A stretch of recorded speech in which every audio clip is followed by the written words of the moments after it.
guys have fun. Don't get into too much troubles, okay? He's showing them all the hiding spots. What are you doing? I'm just rolling around in this. You're rolling around in this, you guys? You're probably filthy now.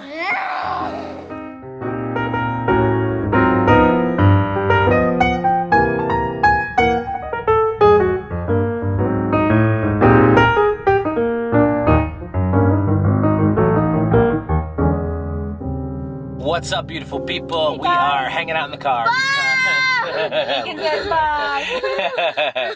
It was starting to sprinkle a little bit outside, so we thought let's take some cover and got in the van, and we're just gonna do this little answering your assumptions here in the van. We'll see if we can do this. If Lincoln's gonna just say bye. It may be a lot of buys instead of actual answering assumptions. But the kids got to get their energy out. We were playing over at the factory and getting some acai bowls and smoothies and that kind of thing after church, and some of my favorite coffee. Honest coffee roasters here in the factory. It's really this is such a cool place. It's one of my favorite places in the Nashville area. I would come here basically every time I visited Nashville, which was a lot because of music and songwriting and things like that. We did like some dates and stuff here too, like before we ever moved here, because we've almost moved to Nashville like 4 or 5 times. So it is kind of cool that there are some spots in Nashville that are already kind of our spots. Even before we moved here. So. And pretty cool story. Show Hope, it has its headquarters and their offices and everything here at the factory too. And Show Hope is sort of an adoption grants organization that helps people to adopt, to overcome sort of the financial barrier, which is a big deal. And so it's kind of cool. Every time we come here, I'm like, man, thank you God for Show Hope, because without them, they really did help us when we were bringing Jude and Liam home. So that was really amazing. Pretty awesome. We love Show Hope. Yeah. Yes, baby. Do you want to answer some questions with us?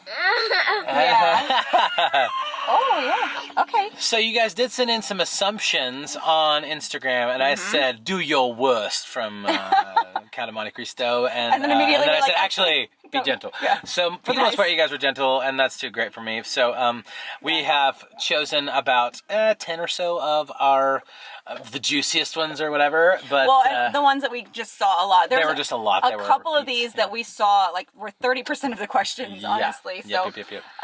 And some of you guys might know the answers to these, but I feel like there's some new ones in there too. So I want to go through these. I think one of the biggest ones was you favor your young. You guys hear him slurping away. It's like, oh my gosh, you guys. You like that smoothie so much. You were smooch, man. Oh my gosh. Okay, I have to say this real quickly because one of the questions was, is Lincoln only a foodie for the camera, or is he actually really a foodie? He's really a foodie, guys. He loves all food. Doesn't matter if the camera's on or not. All day, every day. But this is how he is all the time. All the time. You're going Ray Charles back there. You like that smoothie. Yeah, you do. Okay, we're going to answer some questions now, okay? Got it propped up here on the dashboard for you guys. So, assumption number 1, we got this a lot. You favor your younger kids. And that's really not true at all. I would say for anybody who has kids in a wide range of ages, and our kids are 12 years from our oldest to our youngest, 12 years apart. So that's a big change. Like it's different when all your kids are like sort of in the same age range. Like initially whenever we had a 6, a 4, a 2 and whatever, like that's a different world altogether from having teens and toddlers, right? So we've talked about this before, but the dynamic does change as kids get older. So obviously with teenagers, you're not, putting them on your lap and tickling them and throwing them in the air and that kind of thing. Winky. But, that doesn't mean that the affection is any less. It just is expressed differently, and kids appreciate it to be expressed differently. So it's just totally different if I were to try to pick up Jude and Liam and try to hug them and snuggle with them and tickle them and do all the kinds of things that I do with say Ethan and Lincoln. We did that with all of our kids when they were really little. They were younger, and now they're 14 and 12, and they're like, Dad, I'm a grown boy. What are you doing? That's weird.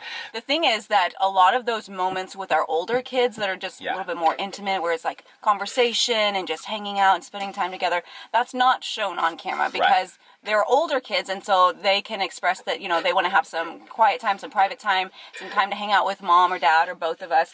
Or and just so, like talk about things that they're, you know, going through or thinking about or whatever. And it's like, we're not going to film all that, you know? Yeah, so it's easy to film like tickling Lincoln and him laughing, but you know, the meaningful moments with our older kids a lot of times are just not on camera. We're not going to go upstairs and pull out the camera and be like, so now we're going to have some special time with Reese, you know. So we do try to show a little bit of that, but most of that is just off camera for obvious reasons. Totally different. But, so that's the end of that question. like, moving along, guys.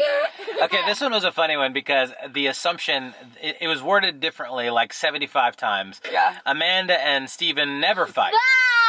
As in, we never argue. I never sleep on the couch. Amanda never sleeps on the couch. Whatever. Like we've never fought, guys. ever once. We've never fought. It's just really remarkable.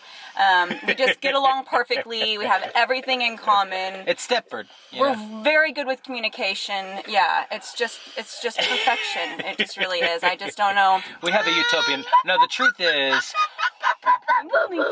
Yeah. Okay. The truth is, we're both like extremely hard-headed, strong-willed, opinionated people. We've said this in a lot of different Q&As in the past, but we've learned the hard way, like what not to do, and we've slowly grown over time because we got married very young. We were both kids and didn't know how to communicate well.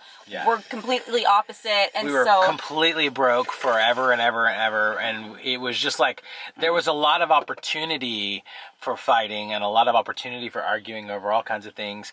And we did commit early on. I would say one big thing is, you know, in the Bible, which we believe the Bible, we're Christians, it says don't let the sun go down in your anger. And so we kind of took that fairly literally early on. Like, we don't want to go to sleep angry at each other. And and that's not always possible to like resolve everything within one day. There are times where we have a disagreement and it's like we cannot see eye to eye immediately, and it takes time.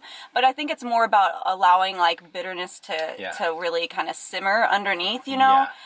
We have learned the hard way that that's really not healthy, and so nothing good comes from that. Right. And so, we just pack it down or whatever. I tend to not be very confrontational about things, so I can sort of pack things down, and then it's not good for my soul, and it's not good for our relationship to not have that open communication. Yeah, and I'm the opposite. So I used to like not be able to really talk about how I was feeling. I had a hard time like expressing if I was hurting or if something bothered me, and so he would say like, I can't read your mind, and so I was like, okay, I'm just going to be very clear when something bothers me, and then that didn't really help either, because it doesn't just because you're clear doesn't mean that you're both going to see eye to eye, and so it's just taken a lot of intentionality, and just honestly, we've been married almost 18 years now, so we've had some time to kind of figure things out. And like I said, a lot of this has been we've done things the wrong way a lot, and so we've tried learned the hard to way. learn.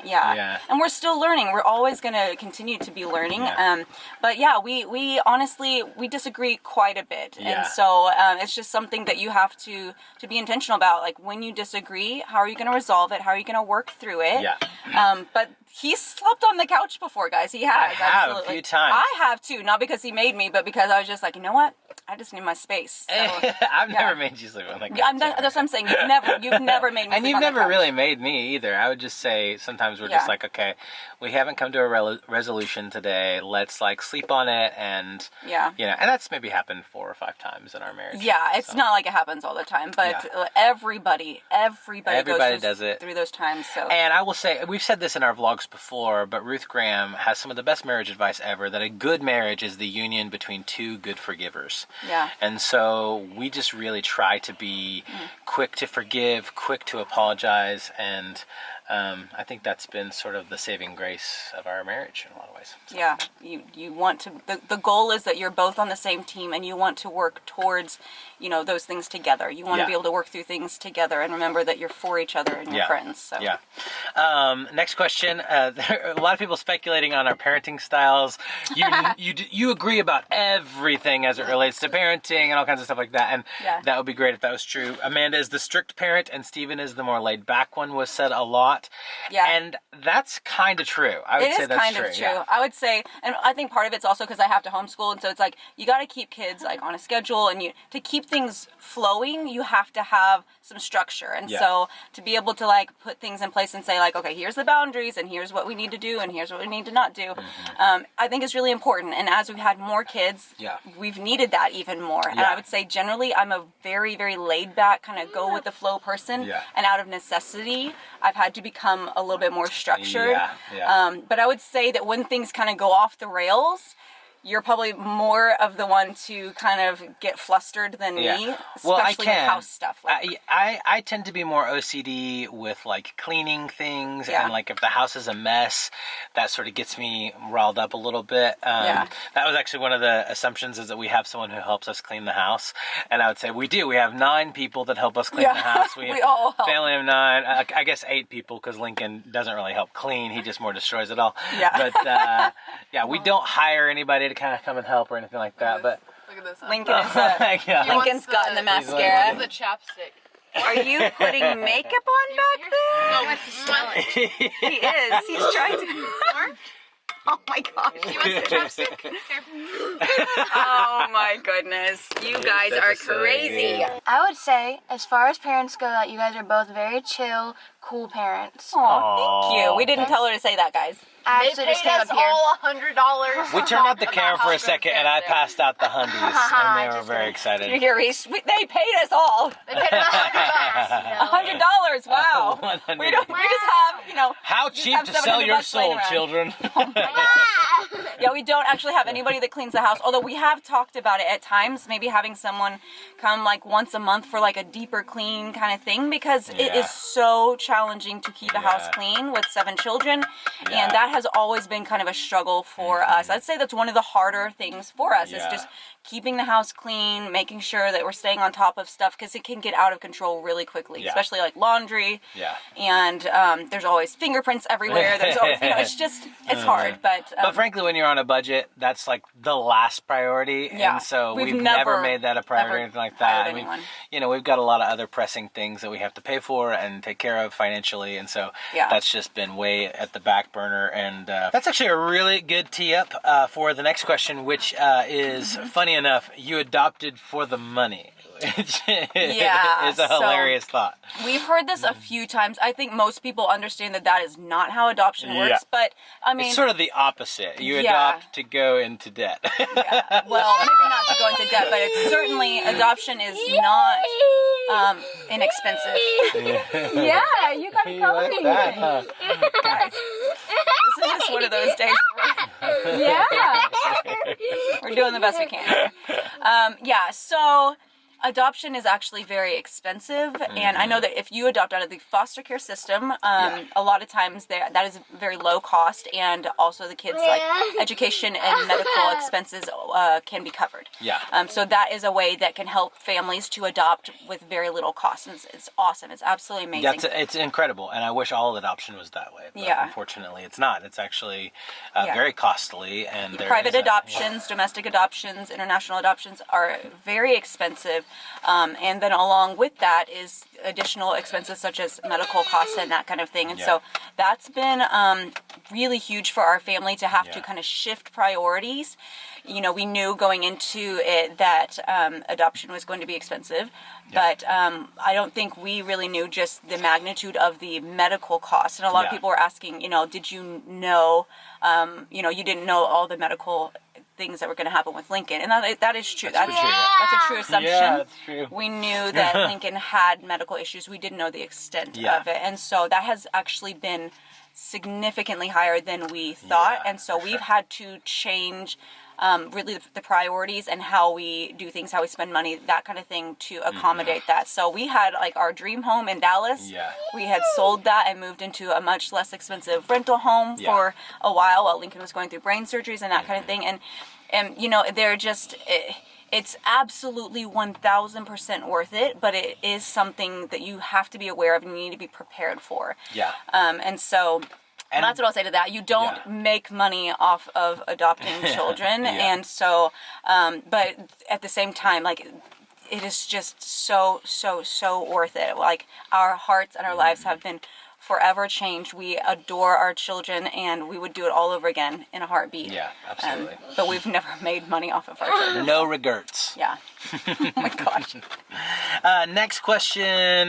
This sort of is in the same. There's a lot of financial type questions, but it's really expensive to feed such a large family, and that would be very true. That is a very true assumption. Yeah. Especially as they get older. Speaking of reprioritizing your budget, and that's what I was kind of mentioning whenever we're talking about getting someone to help us with the cleaning or whatever. It's like, no, because it costs like basically my soul to feed 7 kids, 4 of which are teenagers, almost 5 teenagers. Who Our are grocery kind of budget has always definitely eating. doubled in the past few years, and it was already, I felt like, pretty high. Yeah. And so We've come along. When we got married, I was basically making $1,100 a month running a pizza shop. It was nothing. Like we really struggled early on. Our food budget was $100 a month.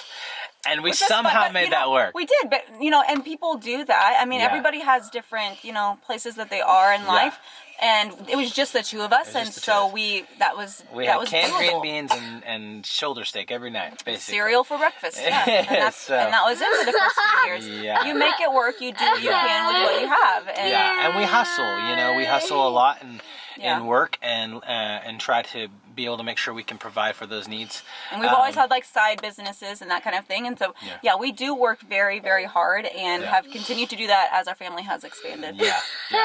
So it's expensive. It's definitely expensive to get groceries for this many people. Oh yeah. And feed this many people. So. Yeah. If you didn't see our grocery haul that we just did, that kind of showed a little peek into that. But yeah. Okay, so next question. We had a couple people say that they assume that we do not discipline Lincoln. And I can see, because we do not show when we discipline our kids on camera, and that was a hard, fast rule that we set early on. We would never want to embarrass our kids or show areas that are just need to be more private, and so we do not show disciplining our kids on camera, any of them.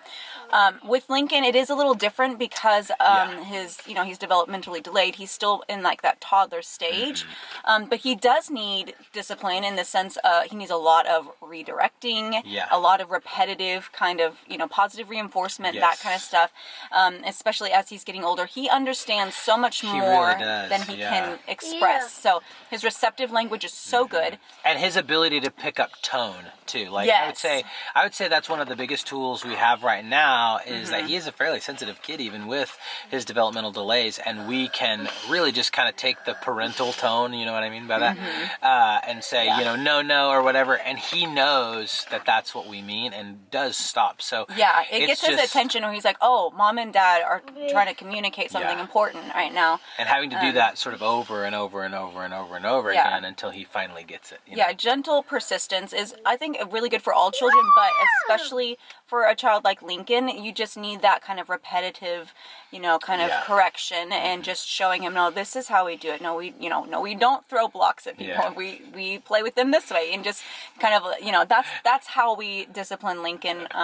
It has to be just a little differently because of his, developmental delays and all of that. But he's a smart kid. He really, really is, and he's grown so fast, and so I'm really proud of just how well he's doing in that area, how much he's showing that he really understands so much more than a lot of times I think we recognize, because he can't verbally he can't verbally communicate it, but he knows. And like if we will tell him something, he can follow directions without us pointing or anything. It's like he definitely understands. So that's exciting. Okay, so another one. You guys only eat healthy for the camera. Bless you. You're sneezing a bunch. Somebody said this one. I just wanted to mention it real quickly. You guys only eat healthy for the camera. I feel like we eat healthier off camera than we do on camera, because when we are filming, we're generally going and doing something special. So we're like, well, let's get some ice cream. Let's make some cocoa, that kind of thing. But we don't really buy a lot of junk food. And so at home, we're generally cooking pretty healthy and snacking pretty healthy. And then it's like when we're off doing special things, that's a lot of times when we turn on the camera and we're like, okay, kids, let's do something special. And we're getting generally a lot of ice cream. But off camera, I feel like we eat a lot healthier. Yeah, buddy. You got a book? He's like, they're talking about food. I'm good. This one I feel like was a little bit of a misunderstanding maybe on the Q&A that we did. Yeah, basically, the assumption was several people asked this or said this on the assumption, but also on our last Q&A, we talked about that when our kids turn 18, they can move out. Like they're going to be moving out soon, et cetera, et cetera. Yeah. Basically, that was, I think, a misunderstanding. And what we were saying is, in America anyway, you can legally move out at 18.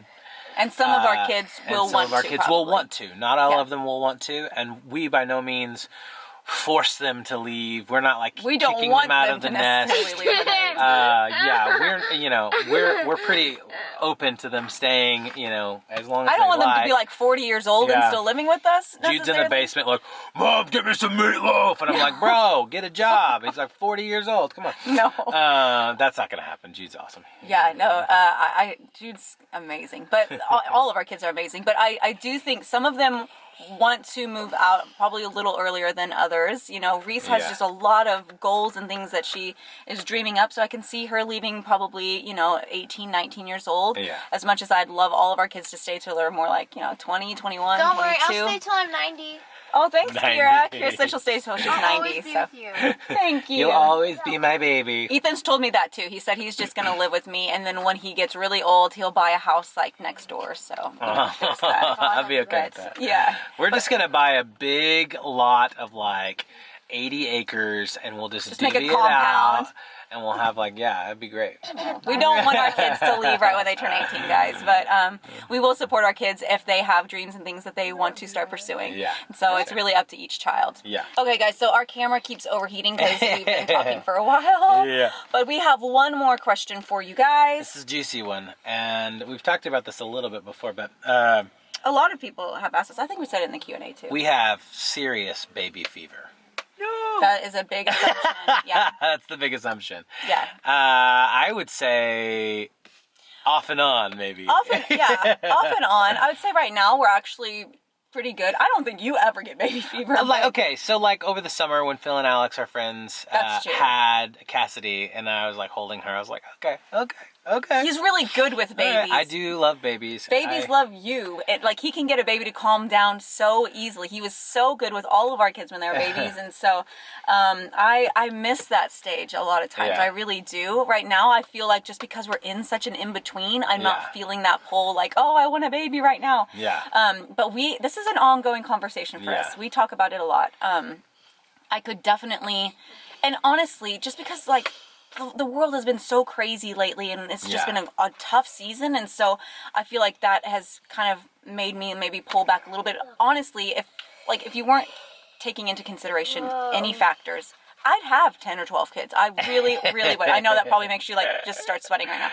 But I can totally see us with a ton of children. Not that 7 is not a ton. Yeah. But I don't know, real life, taking into consideration everything, and especially because Lincoln's our youngest, and, he just has so many medical needs and stuff, and we're doing really well, but that does take so much time and attention. He does need a lot of attention, and it would be very difficult at this stage of our life to introduce a new baby into that when he is in many ways still the baby, right? And so but I mean, he's about to start school really soon, and so I know that's probably going to change things. He's growing up too. He's not going to be this little and this dependent always, and so I could see that definitely being a possibility. We need to get into a permanent house, and we'll see from there. But it is just funny because it's a totally different thing, because we had Reese when I was 20. So I was like, man, I'm going to be 38 years old, empty nester, because we're just going to have one kid. I don't know what I was thinking.